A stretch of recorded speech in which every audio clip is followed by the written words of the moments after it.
Küçelerde lampa yanır, gece sakin. Kızlar keçir, oğlanlar bakır uzaktan. Külək əsir denizden, dalgalar vurur sahile. Senin adın dilimde, kalbim sana bağlı kalır. Ayız, gel bir de bak mənə. Gözlerin ulduz kimi parlasın. Bu akşam seninle olsun.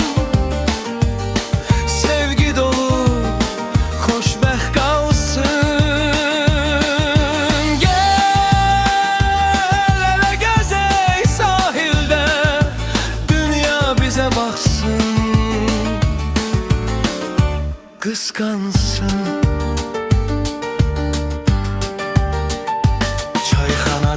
Çay buxarı qalxır havaya, tar çalınır, ürək döyünür yavaş yavaş.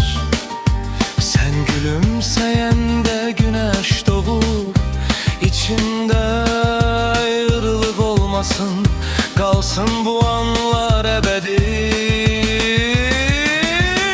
Qız, gəl bir də bax mənə. Gözlərin parlasın. Bu akşam seninle olsun.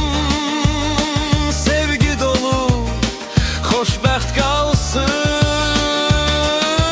Gel elə gəzək sahildə, kalbimiz bir olsun,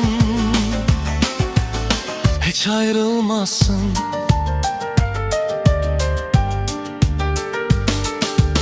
Gün batır, sema kızarır yavaşça. Ulduzlar sənə baxır, mənə baxır. Sənin üçün oxuyuram bu köhnə nəğməni. Sən yanımda olsan hər şey gözəl görünür.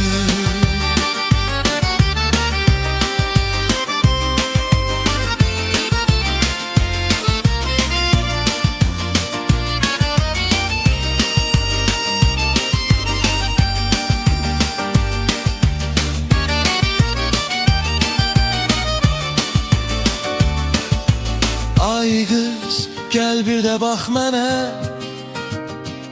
Gözlerin ulduz kimi parlasın.